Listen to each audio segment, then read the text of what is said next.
வணக்கம் மக்களே, இன்றைக்கி பார்க்க போகிற இடம் எங்கே இருக்குதுன்னு பார்த்தீங்கன்னா நம்ம சென்னை மாநகரத்தில் தாங்க இருக்குது. சென்னையில் அண்ணா நகரில் இங்கே நம்ம கோயம்பேடு டு ரெட் ஹில்ஸ் போகிற மெயின் ரோடு பைபாஸ் ரோடு மேலே ஒரு 7.25 கிரவுண்டு விற்பனைக்கு வந்திருக்குங்க. இது வந்து பார்த்தீங்க அப்படின்னா பழைய அப்பார்ட்மெண்ட்டு. மொத்தம் ஓனர் வந்து பார்த்தீங்கன்னா 18 பேர். பைபாஸ் ரோட்டு மேலே பைபாஸ் ரோடு ஃப்ரண்டேஜ்னு பார்த்தீங்கன்னா 55 அடி இருக்குங்க. அப்புறம் 19th மெயின் ரோடு, இந்த மெயின் ரோடு பேஸில் வந்து பார்த்திங்கன்னா 100 அடிக்கு மேலே இருக்குங்க. இது ஒரு கிரவுண்டோட விலைன்னு பார்த்தீங்க அப்படின்னா 10 கோடி ரூபா சொல்கிறாங்க.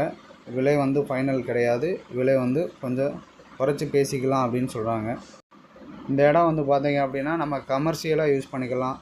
ஷாப் எதுவும் கட்டணும் அப்படின்னா கட்டி நம்ம லீஸுக்கு வாடகைக்கு இந்த மாதிரி கான்செப்ட் பண்ணலாம். ப்ளஸ் இது ஆல்ரெடி பார்த்தீங்க அப்படின்னா பழைய அப்பார்ட்மெண்ட்டு தான். இதை நம்ம வந்து பில்டிங் கட்டி அப்பார்ட்மெண்ட்டும் கட்டிக்கலாம். பில்டர்ஸ்க்கு ரொம்ப உகந்த இடங்க. 2 பக்கமுமே ரோடு ஃபேஸிங் நம்மளுக்கு கிடைக்கிது. இதில் நியர்பை பார்த்தீங்க அப்படின்னா மெட்ரோ ரயில்வே ஸ்டேஷன் வருது நியர்பைலேயும். இப்போ நம்ம இடத்துல வந்து ஃப்ரண்டேஜில் வந்து பார்த்தீங்க அப்படின்னா மெட்ரோ ஃப்ளைஓவர் வருதுங்க. ஸோ நம்ம ஃப்ரண்டேஜ் வந்து பைபாஸ் ரோடு ஃப்ரண்டேஜ் வந்து ஃப்ளைஓவர் வரனால கொஞ்சம் கம்மியாக இருக்குது. மற்றபடிக்கு பார்த்திங்கன்னா நம்மளுக்கு மெயின் ரோடு சைடில் வந்து மெயின் ரோடு ஃபேஸு அதிகமாக இருக்குது. நன்றி மக்களே, உங்களை அடுத்த வீடியோவில் சந்திக்கிறேன்.